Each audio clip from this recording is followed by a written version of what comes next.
Hello everyone. BSc first year के पिछले video तक हमने प्रोकैरियोटिक सेल के साइटोप्लाज्म के बारे में पढ़ा था। इस वीडियो में हम उस भाग से आगे का भाग पढ़ेंगे। तो प्रोकैरियोटिक कोशिका के अंदर जो तीसरा इसका भाग आता है उसे कहते हैं न्यूक्लियोइड या केंद्रकाभ।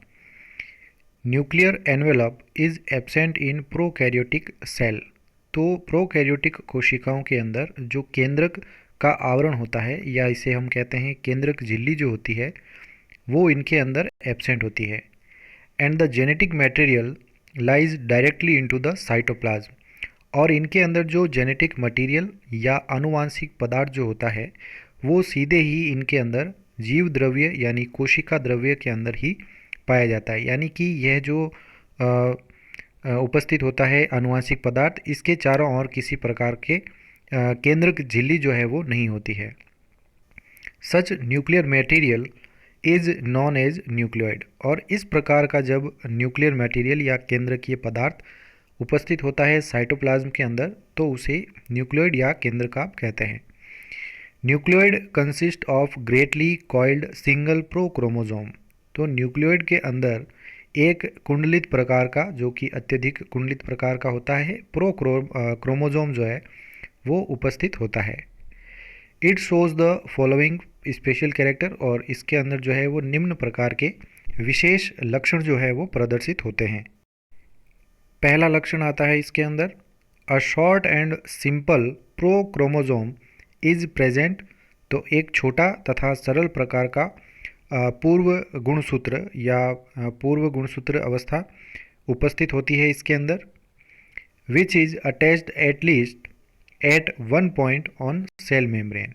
जो कि किसी एक बिंदु के ऊपर सेल मेम्ब्रेन या जो कोशिका झिल्ली होती है उसके साथ में यह अटैच रहता है यानी जुड़ा हुआ रहता है। तो जो भी इसमें प्रोक्रोमोसोम होता है वह सेल मेम्ब्रेन या कोशिका झिल्ली के साथ में किसी एक बिंदु के ऊपर आपस में ये दोनों जुड़े हुए होते हैं।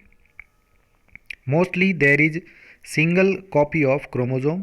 तो अधिकांश इनके अंदर केवल एक ही क्रोमोसोम या गुणसूत्र की जो कॉपी होती है वो पाई जाती है। The prokaryotic cell is haploid. यानी कि जो प्रोकैरियोटिक कोशिकाएं होती है वो हैप्लॉइड होती है, यानी ये अगुणित कोशिकाएं होती है। यानी द्विगुणित कोशिकाएं जो होती है इनमें 2n नंबर ऑफ क्रोमोसोम यानी कि ये डिप्लॉइड कोशिकाएं होती है। लेकिन जो अधिकांश प्रोकैरियोटिक सेल होती है वो हैप्लॉइड नंबर के अंदर होती है, यानी ये अगुणित कोशिकाएं होती है। The DNA is naked. यानी इनका जो डीएनए होता है वो नग्न प्रकार का होता है क्योंकि इनके चारों ओर केंद्रक झिल्ली नहीं पाई जाती है। As it is not associated with basic histone proteins. और इनके अंदर कुछ जो मूलभूत हिस्टोन प्रोटीन होती है जो यूकैरियोटिक कोशिकाओं के अंदर पाई जाती है, जो इन्हें डीएनए को कुंडलित रखने में सहायक होते हैं। तो इनके अंदर इस प्रकार की हिस्टोन प्रोटीन्स जो है वो नहीं पाई जाती है। It is double stranded.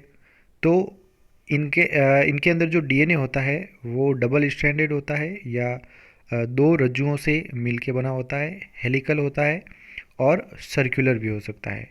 यानी कि गोल आकार के सर्कुलर या वर्ताकार डीएनए भी इनके अंदर उपस्थित होते हैं।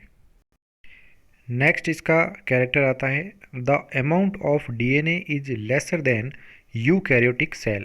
यानी कि जो डीएनए की मात्रा होती है प्रोकैरियोटिक कोशिकाओं के अंदर, इनकी मात्रा यूकैरियोटिक कोशिकाओं की अपेक्षा बहुत कम होती है।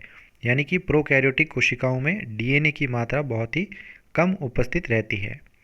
And it codes fever proteins. और इनके अंदर जो डीएनए होता है वो बहुत ही कम प्रकार की प्रोटीन को कोडित करता है। Replication of DNA is continuous throughout the cell cycle. यानी इनके अंदर जो कोशिका चक्र चलता है, यानी सेल डिवीजन के लिए जो कोशिका चक्र चलता है उनमें जो इसका डीएनए होता है वो सतत रूप से रेप्लिकेशन या प्रतिकृति करता रहता है। Transcription and translation occurs in cytoplasm. तो इनके अंदर अनुलेखन तथा अनुवादन की जो प्रक्रिया है वो साइटोप्लाज्म या कोशिका द्रव्य में होती है। तो जो ट्रांसक्रिप्शन और ट्रांसलेशन की क्रियाएं होती है, ये दोनों ही प्रक्रियाएं प्रोटीन सिंथेसिस के लिए होती है। तो इन दोनों प्रक्रियाओं के कारण प्रोटीन सिंथेसिस होता है। तो ये दोनों ही प्रक्रियाएं जो है वो इनके साइटोप्लाज्म के अंदर होती है। And processing of mRNA is not required.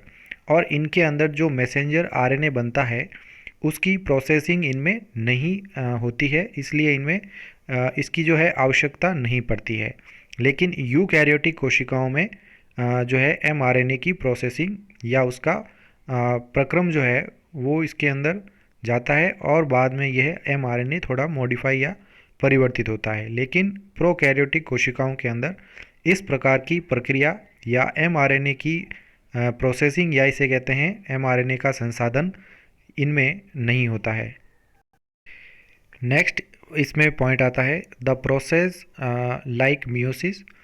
तो कुछ प्रक्रम या जो प्रक्रियाएं होती है जैसे कि मियोसिस यानी अर्धसूत्री विभाजन, गैमेट फॉर्मेशन यानी युग्मक निर्माण और फर्टिलाइजेशन यानी निषेचन आर एब्सेंट। तो इनमें से किसी भी प्रकार की प्रक्रियाएं प्रोकैरियोटिक कोशिकाओं के अंदर नहीं होती है, यानी इनमें अर्धसूत्री विभाजन भी नहीं होता है। युग्मक जो बनते हैं यानी जो स्पर्म और ओवम का निर्माण होता है, मेल गैमेट और फीमेल गैमेट, इनका निर्माण भी इनमें नहीं होता है। और फर्टिलाइजेशन या निषेचन की क्रिया इनके अंदर नहीं होती है। Conjugation is seen in some bacteria. तो कुछ जीवाणुओं के अंदर देखा जाता है कि इनमें कॉन्जुगेशन या संयुग्मन की क्रिया पाई जाती है। Mitotic apparatus absent. इनके अंदर समसूत्री जो उपकरण होता है इनमें नहीं पाया जाता है, यानी प्रोकैरियोटिक सेल्स में ये माइटोटिक एपरेटस नहीं होता है। There is no nucleolus. तो इनके अंदर केंद्रिकाभ भी इनके अंदर नहीं होता है। सेल मेम्ब्रेन फोल्ड्स और mesosomes help to segregate the replicated products of chromosomes into daughter cells. तो जो सेल मेम्ब्रेन के फोल्ड होते हैं या जो वलन होते हैं जो कोशिका झिल्ली के द्वारा बनते हैं, जिन्हें हम मीजोसोम्स कहते हैं, ये सहायता करते हैं जो क्रोमोसोम के द्वारा बने हुए प्रोडक्ट होते हैं, रेप्लिकेटेड या प्रतिकृति के द्वारा बने हुए, उन्हें सेग्रीगेट करते हैं, अलग करने का कार्य करते हैं। और ये जो है इन्हें डॉटर सेल्स या पुत्री कोशिकाओं में भेजने का कार्य जो है वो मीजोसोम्स करते हैं। अब आते हैं प्रोकैरियोटिक सेल्स के अंदर उपस्थित जो एक्स्ट्रा क्रोमोसोमल डीएनए होता है जिन्हें कहते हैं प्लाज्मिड। तो इसके बारे में हम पढ़ते हैं। इन सम प्रोकैरियोटिक सेल्स, तो कुछ प्रोकैरियोटिक कोशिकाओं के अंदर इन एडिशन टू न्यूक्लियोइड यानी जो केंद्रकाभ होता है उसके अतिरिक्त a small circular double stranded DNA molecule is present. तो इसका जो मुख्य जेनेटिक मटेरियल जो होता है जो न्यूक्लियोइड के रूप में उपस्थित होता है, उसके अतिरिक्त एक छोटा वर्ताकार और द्विरज्जुकी यानी डबल स्ट्रैंडेड डीएनए का अणु जो होता है इनके अंदर प्रेजेंट रहता है। इट इज़ कॉल्ड प्लाज्मिड, यानी इसे प्लाज्मिड कहा जाता है। Plasmids have 1000 to 30,000 base pairs. तो प्लाज्मिड के अंदर 1000 से लेकर 30,000 क्षार युग्म जो होते हैं ये इसके अंदर पाए जाते हैं। And they generally encode proteins required by the organisms to resist antibiotic and other toxic material. तो इन प्लाज्मिड के द्वारा कुछ ऐसे प्रोटीन कोडित किए जाते हैं जो कि उस जीव को आवश्यक होते हैं किसी प्रतिजैविक औषधि के विरुद्ध कार्य करने के लिए या किसी दूसरे विषैले पदार्थ का जो असर होता है उसे कम करने के लिए इसके अंदर इस प्रकार के प्रोटीन जो है वो प्लाज्मिड के अंदर पाया जाने वाला जो डीएनए होता है वो इनके अंदर कोडित करता है। तो जो बैक्टीरिया के अंदर इनमें एंटीबायोटिक रेजिस्टेंट जो इनके अंदर गुण होता है वो इस प्लाज्मिड के कारण होता है। अगली जो संरचना आती है जो कि प्रोकैरियोटिक सेल के अंदर होती है उसे कहते हैं फ्लैजिलम या कशाब। It is a whip like locomotory structure found in many bacteria. तो अनेक जीवाणुओं के अंदर एक चाबुक के समान गमन के लिए या चलन के लिए एक संरचना पाई जाती है जिसे हम फ्लैजिलम या कशाब कहते हैं। इट इज़ 150 एंगस्ट्रम थिक, यानी लगभग 150 एंगस्ट्रम ये मोटाई का होता है, और 10 से 15 माइक्रोमीटर जो है वो लंबाई में होता है। As the flagellum does not have any surrounding membrane, और ये जो फ्लैजिलम या कशाब होता है इसके चारों ओर किसी भी प्रकार की सराउंडिंग मेम्ब्रेन यानी आवरण करने वाली जो झिल्ली है या इसे ढकने वाली जो झिल्ली है वो नहीं होती है। It grows at the tip, और यह जो है इसके टिप के ऊपर जो है वो ग्रो करता है, वृद्धि करता है, यानी ये अधिक वृद्धि करता है flagellum. It has two main parts, तो इसके अंदर दो मुख्य भाग होते हैं। पहला होता है फिलामेंट यानी तंतु, और दूसरा होता है बेसल बॉडी या जिसे कहते हैं आधारी काय। तो दो भाग इसके अंदर पाए जाते हैं। तो पहले बात करते हैं फिलामेंट की, यानी तंतु क्या होता है। Filament extend out of cell into the medium and it is composed of many intertwined spiral chains of subunits of a protein called flagellin. तो जो इनके जो फिलामेंट होते हैं वो बाहर की ओर निकले हुए होते हैं कोशिका के, और उसका जो माध्यम होता है बाहर का उसके अंदर ये निकले हुए रहते हैं, और ये अनेक प्रकार के जो सर्पिल प्रकार की कोशिका चेन्स या श्रृंखलाएं होती है जो कि प्रोटीन से बनी हुई सब यूनिट या उनकी उप इकाइयाँ होती है। तो आपस में गुंथी हुई, यानी ये इंटरवाइंड होती है स्पाइरल चेन्स, यानी आपस में गुंथी हुई सर्पिलाकार श्रृंखलाएं होती है जो कि प्रोटीन से बनी होती है, और उस प्रोटीन का जो नाम है उसे कहते हैं फ्लैजिलिन प्रोटीन। तो फ्लैजिलिन प्रोटीन के द्वारा ही फिलामेंट्स जो है वो बने हुए होते हैं। फ्लैजिलिन्स डिफर फ्रॉम एक्टिन और ट्यूबुलिन।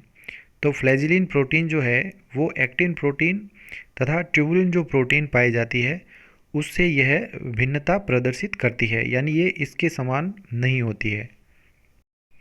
दूसरा इसका भाग आता है, इसे कहते हैं बेसल बॉडी या आधारी काय। The basal body attaches the flagellum to the cell. तो जो बेसल बॉडी या आधारी काय होती है ये फ्लैजिलम को कोशिका के साथ में अटैच करता है यानी जोड़ता है। And generates the force to rotate it, और इस प्रकार का इसमें जो फोर्स या जो क्षमता है, शक्ति है, वो प्रदान करता है जिसके कारण ये फ्लैजिलम को रोटेट कर सकता है। It is composed of many components, यह अनेक प्रकार के संगठक पदार्थों से बना होता है। एंड न्यूमरस प्रोटीन, और अनेक प्रकार की जो प्रोटीन्स होती है वो इस बेसल बॉडी या आधारी काय में पाई जाती है। It has two parts, shaft and hook, और इसके जो है दो भाग होते हैं। पहला भाग होता है शाफ्ट जो इसका मेन पार्ट होता है, और दूसरा भाग होता है इसमें hook. Thank you so much. इसके बाद का अगला भाग जो है हम नेक्स्ट वीडियो के अंदर पढ़ेंगे।